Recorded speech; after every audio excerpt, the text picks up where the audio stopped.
I never expected a stranger to hand me the keys to my freedom in a dimly lit coffee shop on a rainy Chicago afternoon. My name is Sophia Kane. At 35, I still believed in the quiet promises of a steady marriage. Until the day a composed man named Marcus Hale sat across from me, ordered black coffee, and said 5 words that froze time. Your husband is sleeping with my fiancée. No dramatics. No raised voices. Just the dull thud of truth hitting the table like a stone. Marcus didn't rush. He spoke in measured tones, explaining that he had spent months gathering irrefutable proof, not out of spite, but survival. He knew what happened when the betrayed struck first. The cheaters vanished into shadows, evidence dissolved, and the court saw only emotion, not facts.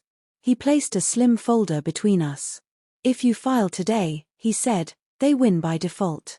They hide better. They rewrite history. Wait. Build the case. Then strike when nothing can be denied.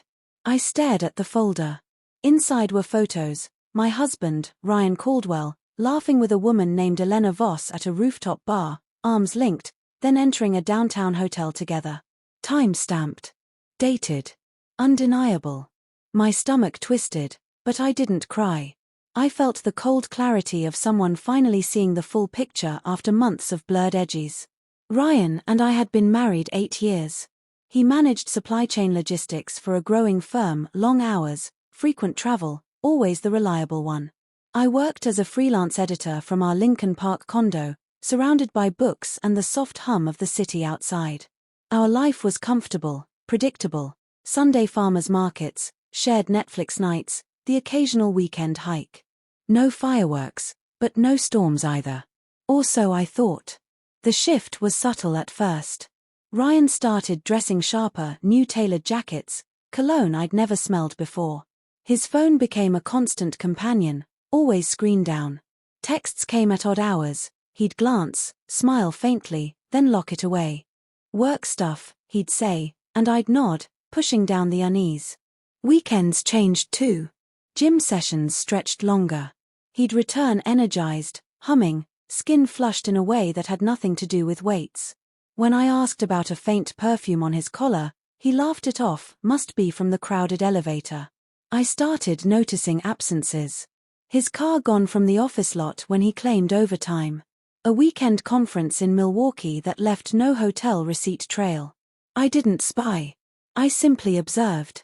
And the more I watched, the louder the silence screamed. One evening, while grabbing dinner downtown with a colleague, I spotted him through a restaurant window.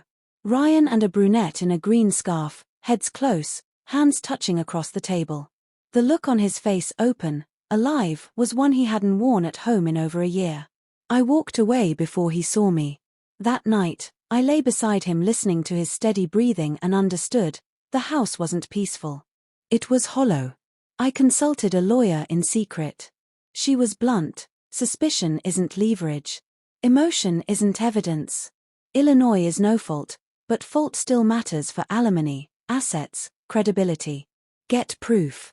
Clean proof. Or risk looking like the bitter one. So I waited. I smiled. I cooked dinner. I asked about his day. All while keeping a private journal. Dates, times, excuses, mileage on the car, patterns. Then Marcus appeared. He had hired a licensed investigator after Elena's behavior mirrored mine: late nights, new gym routine, sudden interest in weekend getaways. The investigator delivered gold, hotel bookings, restaurant reservations, security footage, even joint purchases on a secondary card. Marcus showed me the digital folder. This is leverage, he said. But only if we use it together. He proposed a strategy: delay filing. Let the affair deepen. Let them grow careless. 3 more months, maximum. During that time, we shared intel discreetly, only verifiable facts, no speculation.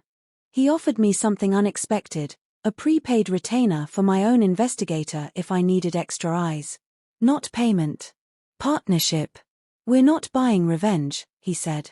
We're buying control. I accepted. Not for money, for power. The waiting was brutal.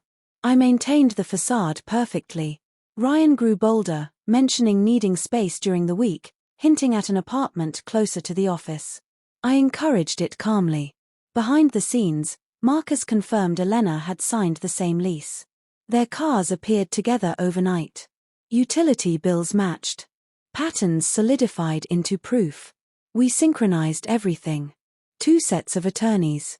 2 filings. Same morning, same courthouse. No warning. The papers hit like thunder. Ryan came home white-faced, clutching the envelope. What the hell is this? I stayed calm. Everything you thought was hidden. When he learned Elena's fiancé had filed simultaneously, the color drained from him. He tried excuses, then apologies, then silence. The process was methodical. Evidence presented, timelines, photos, financial trails, lease agreements. No yelling. Just facts. The judge didn't need drama. The record spoke. In the end, the division favored truth over convenience. Ryan lost ground he never thought he'd have to defend. Elena faced similar consequences. Months later, Marcus and I met once more for coffee, not strategy. No triumph, just quiet relief. We had chosen dignity over destruction. My condo feels like mine again. I sleep deeply. I trust patterns now, not promises. If you're reading this and the quiet in your house feels too loud, remember, patience isn't surrender. It's strategy. Gather your proof. Protect your future. When the moment comes, strike with clarity, not chaos. Because sometimes the strongest revenge is simply walking away, whole, prepared, and free.